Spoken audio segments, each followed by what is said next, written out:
Hey guys, welcome back to a brand new Ninjago video here on the channel. My name is TannerFishies. In today's video, we are going to be discussing the character of Cinder in Ninjago Dragons Rising Season 2 and explaining why he is so much better than the previous Master of Smoke introduced all the way back in Ninjago Season 4, that of course being Ash. And later on in the video, we will also be exploring the modern trend of Ninjago Dragons Rising, introducing elemental masters that in a lot of ways are better than the previous ones. With that being said though, full disclosure, this video will contain spoilers for Ninjago Dragons Rising Season 2 Part 1, you have been warned, and also this video will contain a lot of my own personal opinions, so if spoilers or opinions bother you for any reason, you might want to click off the video now and go check out something else on the channel. For those that are still here, let's talk about the elemental masters of smoke over the years, starting with Ash way back in Season 4.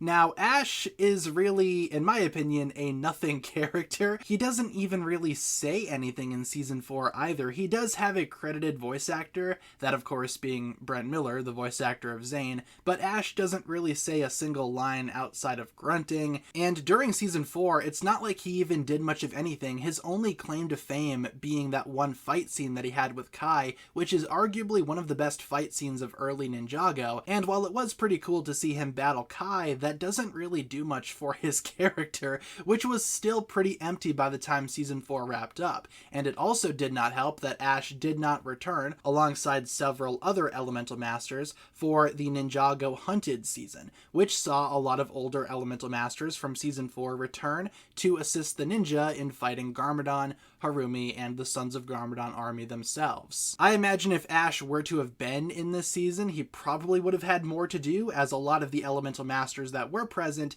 actually did have a lot going on, with some exceptions here and there, but for the most part, it only did wonders for their characters. Ash not being there, again, did not really help his case. And that was pretty much the last time that we even heard of Ash in Ninjago. He doesn't really have any other stories outside of Season 4, making his character, again, not all that special. Now enter Dragons Rising, and enter the character of Cinder, who immediately from his first appearance blows Ash out of the water in every single way imaginable. First of all, his smoke power is still fantastic. It's very similar to Ash, but a lot more fluid, dare I say. The animation coming from the Wild Brain studio definitely assists in making the smoke elemental power a lot more intimidating and a lot more fast-paced. Sure, we saw that with Season 4 and Will Film, but here it's on an entirely different level. Cinder uses his smoke power extremely effectively, and like I said, from his first fight scene, he captured my attention and solidified himself as the superior master of smoke. Not only that, but Cinder also has access to Shatter Spin, arguably one of the most broken abilities in all of Ninjago, and I could totally understand how some Ash fans would feel that this really isn't a fair comparison,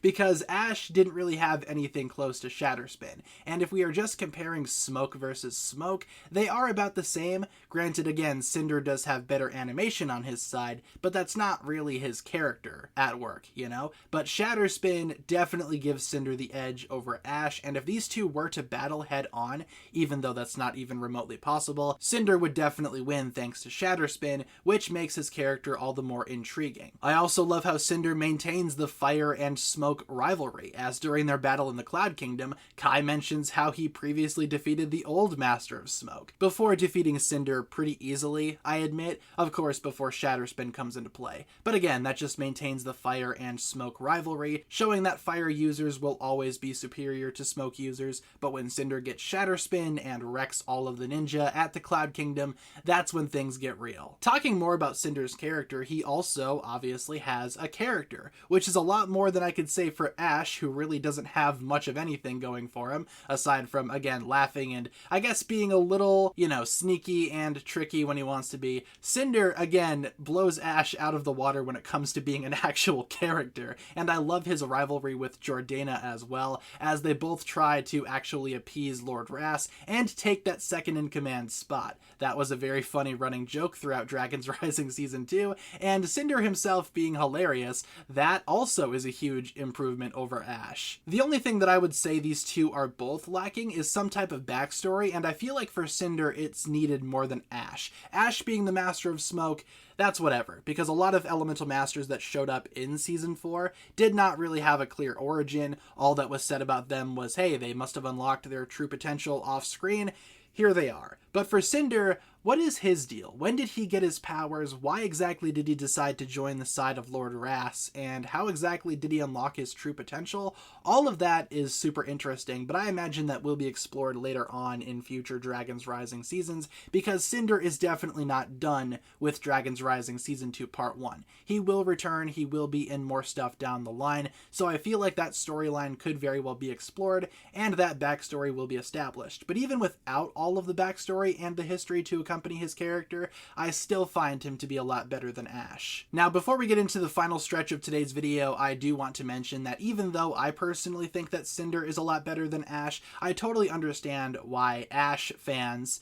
There are surely Ash fans out there, right? I totally understand why Ash fans feel the way that they do. A lot of Ninjago fans do have a lot of nostalgic attachment to Ash, even though he really didn't do much in my opinion, and with Season 4 being my favorite all-time season of Ninjago, it's hard to not see the nostalgia there for Ash and the other original Elemental Masters. Even though some of them did not do a whole lot, they were still there, they were still present, and they made up a lot of Season 4's identity. So I totally get it if you guys do prefer Ash, but I feel like Cinder is just so much better than Ash. He's like Ash, but a million times more intense. Now, to wrap up today's video, I do want to commend Dragon's Rising itself for doing what I thought was impossible. That, of course, giving new Elemental Masters older powers, and in a lot of ways improving on what made the powers special to begin with. Not only is this true for Ash and Cinder, in my opinion, but also for Moro and Euphrasia, the two Masters of Wind. Of course, how Euphrasia got her elemental powers makes a lot more sense compared to how Cinder got his,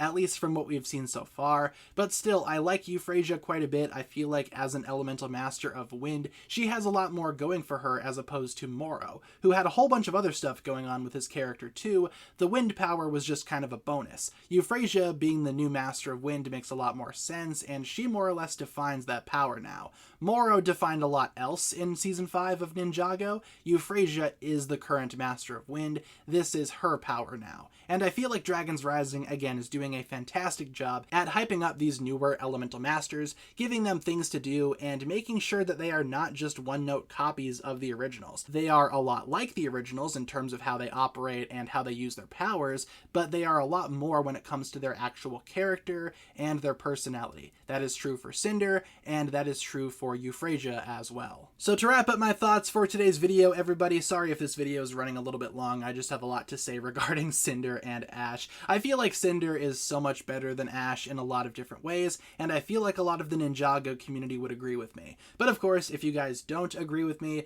that is totally fine and understandable. If you guys are diehard Ash fans, I get it, I understand, like I said. So with that being said, guys, that'll wrap it up from my thoughts here. Just wanted to make a really quick video talking about how, in my opinion, Cinder is so much better than Ash. Leave all of your thoughts and theories down below in the comments section, and who do you prefer when it comes to the smoke elemental power, Ash or Cinder? Also, what do you think of Dragon's Rising introducing new Elemental Masters with older powers? Are they better than the originals or not? Leave all your thoughts down below, and thank you so much for tuning in. If you guys enjoyed this one, feel free to like and subscribe, do all that fun stuff, and I will talk to you guys again very, very soon.